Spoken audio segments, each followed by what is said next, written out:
The bank was packed by mid-afternoon. Every eye in the lobby had drifted toward the man in the wrinkled shirt and worn shoes the way eyes do when a room has already made its decision. He stepped to the counter and said one simple thing: "I just need to withdraw $50. The woman behind him laughed. She didn't bother hiding it. "50?" she repeated, her voice soaked in contempt. Then the teller looked at her screen, and her face went still. No one in that room was ready for what came next. Stay till the end. The truth behind his account will change everything you think about success. The smile spread slowly, the way contempt always does when it is not trying to hide itself. Scarlett's eyes moved from Nathaniel's back to his shoes, then to Lily, then back to the teller window, and something in her expression shifted from mild amusement to something sharper, the look of a woman who has decided that the situation in front of her is beneath the standard she normally tolerates. "You waited this long," she said, her voice carrying just enough volume to reach the people nearby without quite crossing into a shout. "For $50? Nathaniel did not turn around. He kept his eyes forward, his hands still flat on the counter, his posture unchanged. Only his fingers moved. They tightened gently around Lily's hand. Scarlett let the silence sit for a moment, then pressed it. "There's an ATM outside. You know that, right? Right by the entrance. You didn't have to stand in line for 20 minutes. A man, 2 places back in line, laughed under his breath, not loudly, just enough to confirm that he had heard, and that he agreed with the basic premise. A woman in a yellow blonde Weezer exchanged a glance with the person beside her, the private language of strangers who have decided they are on the same side of something. The teller behind the counter, her nameplate read Jessica, and she had been working this branch for 3 years, looked at her screen with the focused expression of someone pretending not to hear. Lily tugged on her father's hand. "Dad," she whispered, barely audible even to him, "did we do something wrong?" The question landed in the room the way small, honest things sometimes do, quietly, but with a weight that exceeded its size. A few people who had been smirking stopped. One woman near the door looked away. The man who had laughed seemed suddenly interested in his phone. Nathaniel crouched down to Lily's level. He looked at her directly, the way he always did when she asked something that deserved a real answer. And he shook his head once, slowly. "No, sweetheart," he said. "We didn't do anything wrong." He stood back up without rush. Scarlett, who had watched the exchange with the mild interest of someone observing a minor inconvenience, tilted her head. Something about the way he had spoken to the child, the unhurried calm of it, the complete absence of shame briefly confused her, the way a response that does not follow the expected pattern sometimes does. "You know," she said, her voice dropping just slightly, not quieter, but more deliberate, the way a person speaks when they want to be certain they are understood. "People like him really shouldn't waste everyone's time in here." She said it to no one in particular. She said it the way people say things they want heard but do not want attributed. The words floated out into the lobby and landed where they landed. Jessica typed something at her keyboard. Her jaw was set. Her expression had gone professionally blank, in the manner of someone who has heard things like this before and has never once found a way to respond that does not make it worse. Nathaniel said nothing. He reached into his jacket pocket and produced his bank card, plain black. No visible branding on the face. The kind of card that carries no particular status signal, and set it on the counter. "Whenever you're ready," he said to Jessica. Jessica took the card. She swiped it through the reader with the practiced ease of someone who has done this motion tens of thousands of times. She entered the account number. Her eyes moved to the screen. And then she stopped. It was not a dramatic pause. It was not the kind of thing you would notice from across the room, but up close from the angle of anyone standing at the counter, there was a half-second where Jessica simply did not move. Her hand hovered over the keyboard. Her eyes stayed fixed on whatever the screen was showing her. Then she blinked and looked at it again. She leaned forward, almost imperceptibly. "Read something." Leaned back.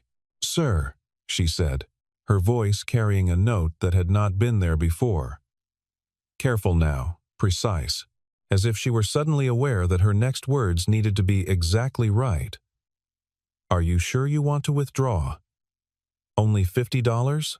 Nathaniel looked at her. "That's all I need." "Of course." Jessica nodded. "Just want to make sure."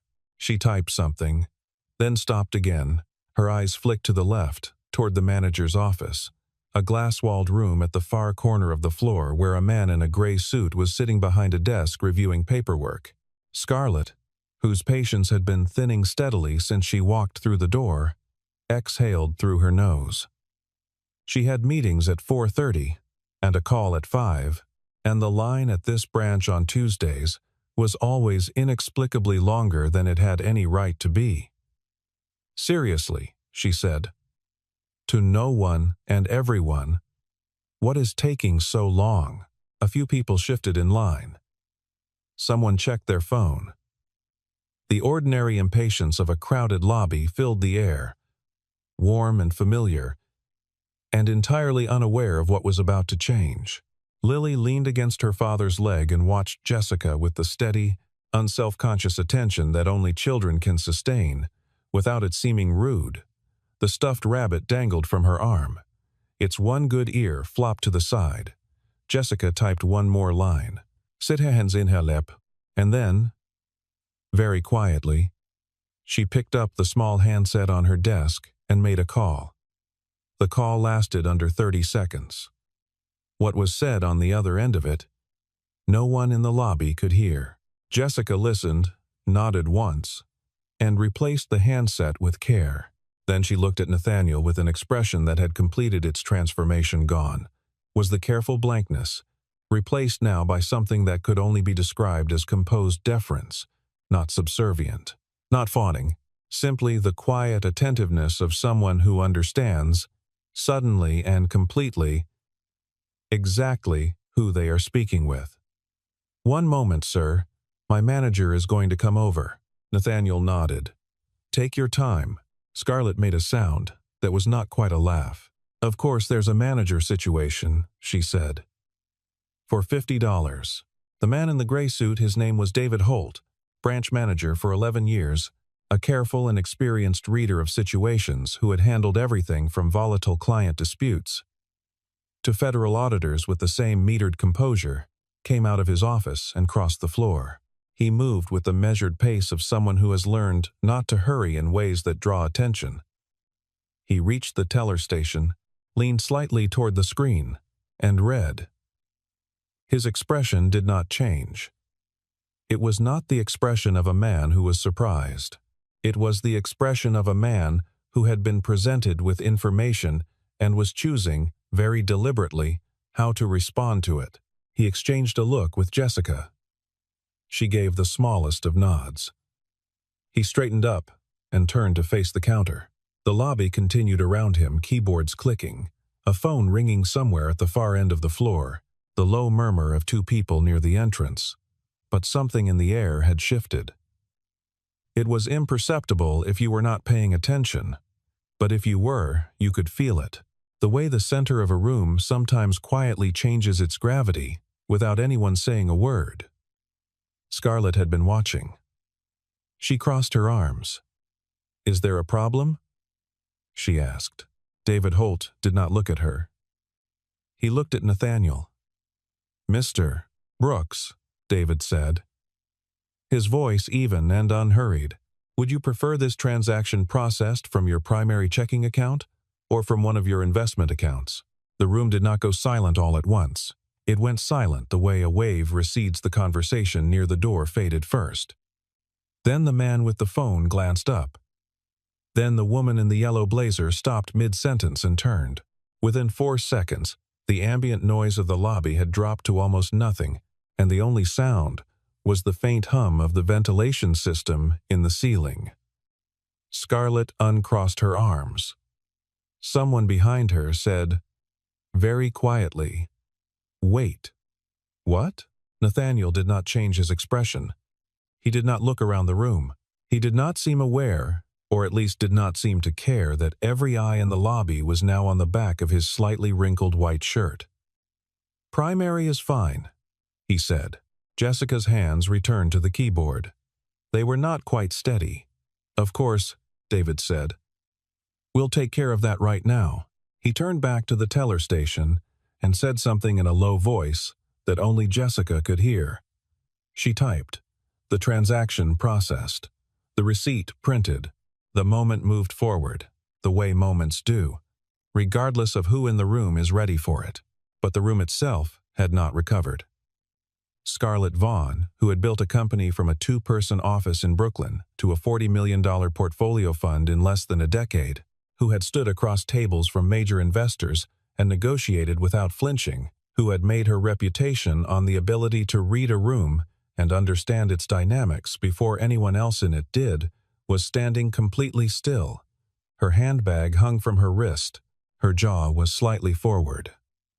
Her eyes were fixed on the back of the man in the wrinkled shirt, and they were no longer amused. A person 2 rows back leaned toward the woman beside him and whispered something. She shook her head slowly. The man who had laughed earlier had his eyes on the floor. No one in the lobby was looking at their phone. Investment accounts. Plural. The word sat in the room like a stone dropped into still water, and the ripples were still moving outward. What Scarlett Vaughn did not know, what no one in that lobby knew, because Nathaniel Brooks had spent the better part of 6 years ensuring that almost no one would know, was that the man in the scuffed shoes had once sat in rooms very much like the ones she occupied. 12 years earlier, Nathaniel had been a financial engineer at a mid-sized quantitative trading firm in Lower Manhattan. He was not famous. He had not been on magazine covers or invited to speak at industry conferences, but he had been very, very good, the kind of good that other analysts noticed and occasionally resented, the kind that turns routine work into something that quietly outperforms the market by a margin that cannot be explained by luck alone. He built models. He identified patterns in structured debt instruments that his peers had dismissed as noise, and he was patient enough to wait until the patterns confirmed themselves rather than acting prematurely. He presented his findings in a way that made complicated things legible without making them simple, and the people with authority to act on his recommendations had, for 3 years, acted on them. Then he left the firm and built something of his own. The startup, he founded a small quantitative investment technology company that wrote pricing tools for mid-market fund managers, had been in operation for 4 years when it began to attract serious outside attention. 2 early employees held minority stakes. His business partner, a man named Derek who had known Nathaniel since graduate school and who Nathaniel had trusted the way you trust people who have been through hard things alongside you, held 30%. The betrayal, when it came, was technical rather than dramatic. Derek had approached a strategic acquirer without Nathaniel's knowledge over a period of about 4 months. He had structured a preliminary agreement that would have effectively transferred operational control without triggering the protective buyout clauses that Nathaniel had written into their original partnership agreement. It was the kind of move that required patience, access, and the particular cruelty of knowing exactly which parts of someone's trust to work around quietly. By the time Nathaniel realized what was happening, the damage was not irreversible, but containing it had cost him the company. He settled. He walked away with his core intellectual property, his professional reputation mostly intact, and a settlement figure that reflected what the business had been worth at its last formal valuation, rather than what it would have become. He was 32 years old and starting over. He was also, simultaneously, becoming a father. Not exactly simultaneously, Lily was born 6 months before the company collapsed, which meant that the first 6 months of her life had been loud and joyful. The 18 months after that had been different. The 2 years after those had required a discipline that Nathaniel had not previously known he possessed. His ex-wife had left during the restructuring. He did not blame her, at least not in the simple ways that divorce gets blamed. She had signed up for one version of a life and found herself in a different one without being consulted. He understood that. He understood it the way you understand something that still hurts, regardless of how clearly you can see it.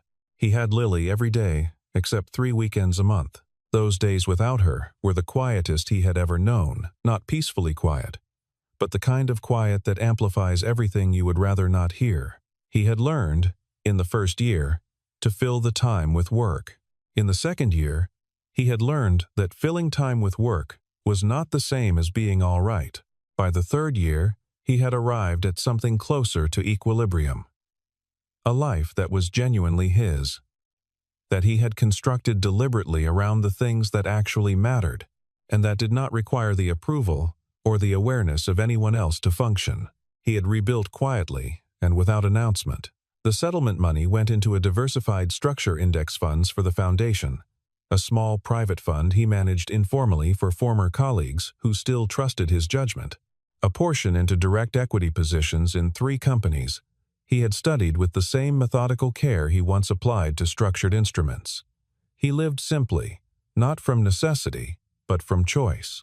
He had decided, somewhere in the middle of rebuilding, that the version of success, requiring constant visible proof, was not the version he wanted for himself or for his daughter. He wore the shirt he wore because it was comfortable and clean. He drove a 7-year-old sedan because it ran without complaint, and the payments were long finished. He took Lily to the bank on Tuesdays because she liked to watch people and ask questions about them, and because the trip gave them something ordinary to share in the slow afternoon hours before dinner. The $50 was for ice cream.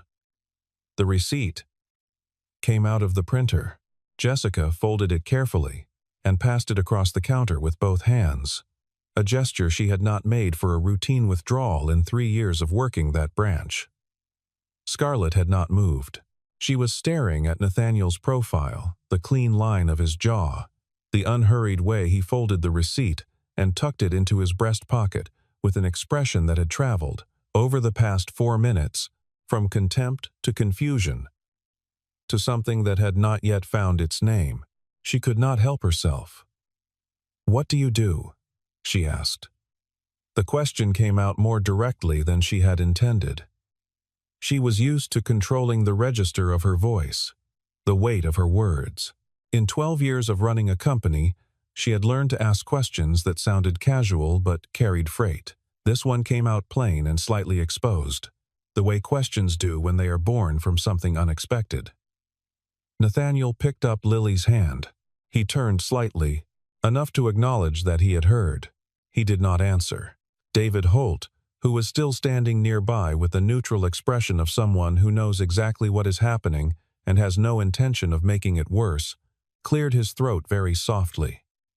"Mr. Brooks is one of our highest value clients," he said. He said it the way people say things that are simply true without flourish, without editorializing, in the tone of a statement that requires no decoration. The lobby absorbed this. The man who had laughed under his breath was now looking at the floor.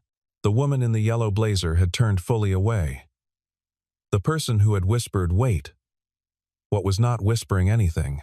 Lily looked up at her father with the clear-eyed directness of a 6-year-old who has absorbed the mood of a room without understanding its mechanics. "Dad," she said, "why didn't you tell them?" Nathaniel looked down at her. The corner of his mouth moved not quite a smile, but something that lived in the same neighborhood. "Tell them what, Bug? That you have all the money?" He crouched down, bringing himself level with her in the unhurried way he always did when she said something worth answering properly. The lobby waited, without quite meaning to, for what he would say. "Because we don't need to prove anything," he said. "Not to anyone. You understand?" Lily considered this with the gravity that small children sometimes bring to things that turn out to matter. Then she nodded once, as if filing it away somewhere she could find it later. "Okay," she said. "Can we get ice cream now?" "Almost," he said, and stood. Scarlett Vaughn had built her career on forward motion. Every obstacle she had ever encountered, she had moved through faster, with more precision, with better information than whoever was standing in her way. She had never been particularly good at stopping. She had never had to be. But she was stopped now. She stood 3 feet from the counter with her designer handbag on her wrist, and her heels on the marble floor, and absolutely nothing to say that would not make things worse, and she was aware of this in a way that was physically uncomfortable. A tightness she recognized, with some surprise, as the specific discomfort of having been wrong in public. After a moment, she tried anyway. "I didn't mean to," she started. Nathaniel turned. He faced her fully, for the first time since she had spoken. He was not angry. He was not triumphant. He had the look of a man who has had this conversation in various forms many times, who has considered carefully what he believes about it, and who has arrived at a position that does not require performance to hold. "You meant exactly what you said," he told her. The words were quiet. Not cold, just direct. The kind of direct that leaves no room for useful revision. Scarlett opened her mouth. Nothing came. "You didn't laugh at my money," Nathaniel continued. His voice stayed level, without heat. "You laughed at who you thought I was." He let that sit for a moment, the same way she had let her earlier comments sit, except that his landed differently, because they were simply true. And the room knew it. "That's the part worth thinking about," he said. Then he turned back to the counter, thanked Jessica by name, and picked up Lily's rabbit from the edge of the counter where it had been placed, while Lily examined a potted plant near the window. "Lily, let's go." Lily retrieved the rabbit and fell into step beside him, her small hand finding his again without looking. They moved toward the door. Scarlett watched them go. Around her, the lobby resumed, keyboards clicking, the phone ringing, the line shuffling forward, the ordinary life of a busy branch, continuing as if none of the last several minutes had happened. But Scarlett was still standing in the same place she had been standing when she first smiled. David Holt did not follow Nathaniel to the door. He was not the kind of manager who made a show of escorting high-value clients in front of a lobby full of people. It drew the wrong kind of attention and served no one well. But he did step to the edge of the counter, and he did watch through the glass as Nathaniel and Lily crossed the entrance and pushed through the door into the October afternoon. He was still watching when Scarlett reached the counter. She placed her own card down with less precision than she usually did, a small, involuntary tell. Jessica took it without comment. It was David who stepped back to the window. He waited until Jessica had begun the transaction before he spoke, and when he did, his voice was pitched for Scarlett alone. "I don't know if this is relevant to you," he said carefully, "but Mr. Brooks holds a significant equity position in Vaughn Capital Group. He's been a passive investor since your Series B." Scarlett went completely still. Her Series B had closed 4 years ago. It had been the round that let her scale the one that took Vaughn Capital from a credible boutique operation to a firm with genuine market presence. She knew the names of every investor who had participated. She had shaken every hand, attended every closing dinner, personally followed up with everyone who had written a check. She had never met anyone named Nathaniel Brooks. "He invested through a holding entity," David said, reading the question in her expression. "The name on the cap table is Brooks Linden Capital Partners." She knew the name. Brooks Linden had come in quietly, through a third-party introduction, 2 weeks before the round formally closed. Her lawyers had reviewed the structure. Her CFO had approved the terms. The capital had arrived clean and on schedule. She had considered it a professional transaction and moved on. She had never thought to put a face to it. She had stood in a bank line and laughed at him for wanting $50. David excused himself with a nod and returned to his office. The glass door closed behind him with a quiet click. Scarlett stood at the counter for a moment, after her own transaction completed. The receipt sat on the surface in front of her. She did not pick it up right away. She was thinking about a man in a wrinkled shirt who had crouched down in the middle of a crowded lobby to look his daughter in the eye and tell her, without hesitation and without glancing at anyone else in the room, that they hadn't done anything wrong. Outside, the afternoon was clear. The kind of October day that the city occasionally produces as if to compensate for everything else, cool enough for jackets, bright enough to make the light fall in long, warm angles between the buildings. The kind of afternoon that makes people walk slightly slower than they need to. Nathaniel stopped on the sidewalk and looked down at Lily. "Okay," he said. He opened his wallet and held up the $50 a single bill, new and flat, the kind that came from teller drawers. "What flavor?" Lily thought about this with the seriousness it deserved. "Strawberry," she said. "And then maybe chocolate after. That's 2 flavors. You asked what flavor. That's fair," he said. They walked. Lily held the rabbit in her outside arm, and her father's hand with her inside one, and her sneakers hit the pavement in the short, quick rhythm of someone whose legs were not quite long enough for the stride she was attempting. Nathaniel matched it without thinking about it, the way people match the rhythms of people they love without realizing they have done it. He did not look back at the bank. He was not angry, or rather, he had been, somewhere in the middle of it, the way you are angry. When something confirms what you already know about how the world sometimes treats people, it has decided to categorize on sight. But anger had never been something he held for long. It came, it was felt, it was finished, because there were better uses for the space it occupied. He had learned that years ago, in rooms far more consequential than a bank lobby, and the lesson had stayed with him. He thought about Lily's question as they walked. Why didn't you tell them? And turned it over the way he turned over most things that arrived from her, with genuine attention, because her questions were almost always more interesting than they first appeared. She had a way of asking the simplest version of a complicated thing, which meant that answering it honestly required more thought than it seemed to. The truth was that he had not told them because there was nothing to tell. He had not been there to correct assumptions, or to recalibrate a room, or to prove that the numbers in his account reflected something about his worth. He was there because his daughter liked to watch people, and $50 for ice cream required a trip to the bank and the willingness to stand in a line. That was enough. It had always been enough. He bought her strawberry first. Unhurried satisfaction of someone who has made a considered decision and is fully committed to it.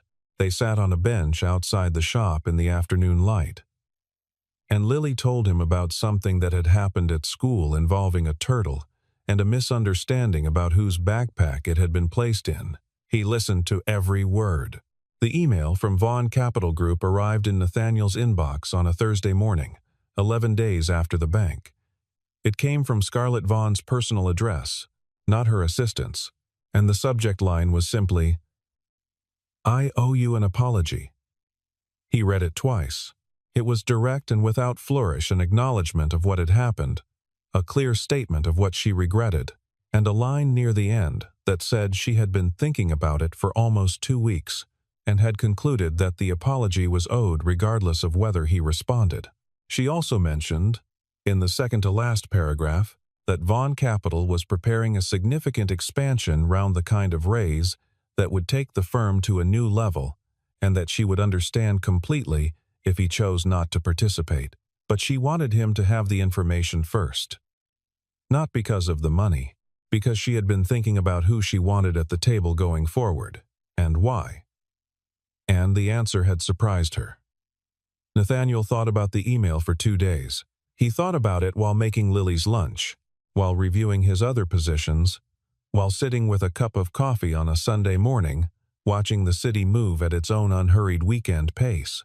He thought about the woman in the crimson dress who had found him small, and who had discovered, in 4 minutes, that she had been measuring with the wrong instrument. He thought about what it costs a person to write an email like the one she had sent, not the financial cost, the other kind. The one that requires sitting with your own reflection long enough to see something you would have preferred not to. On Tuesday, he wrote back. He declined the investment not harshly, not with elaboration, simply with the kind of clean refusal that respects both parties by not requiring justification. He held his existing position because the fundamentals were sound and because his investment decisions had never been personal. But he added one line at the end. For what it's worth, the question your daughter might ask you someday is the same one mine asked me. Whether you taught her that value is visible or that it isn't, that's the only decision that matters in the long run. He sent it on a Tuesday morning. Before taking Lily to school. Before the ordinary day resumed. And filled in all the spaces where larger thoughts had briefly lived. He drove her in the 7-year-old car with the radio on low. She sang along to something she had learned in music class, slightly off-key, entirely unconcerned about it. He drove. Respect is the only currency that never loses value. Not because it buys anything, but because it is the truest measure of what a person believes about other people, what they think human beings are worth, and how they act on that belief when no one is checking the account balance, when the shoes are worn and the shirt has lost its press, and the only visible evidence of a person is the surface they present to a lobby full of strangers who have already decided what they see. Scarlett Vaughn changed the way she ran her company in the months that followed. Not dramatically, not all at once. She began to notice who she looked past in meetings and why. She asked different questions when she was introduced to people. She stopped measuring at a glance. Her direct reports, who had always found her sharp and effective, noticed something new in her manner that they struggled to name at first, and then one of them, her youngest analyst, described it in a team debrief without realizing how precisely she had gotten it. She had started listening before deciding. None of them knew what had prompted the change. Scarlett did not tell them. Some lessons are not the kind you explain at a company, all hands. Some lessons you carry quietly, the way you carry anything that cost you something to learn. It had always been that simple. It had never been more than that.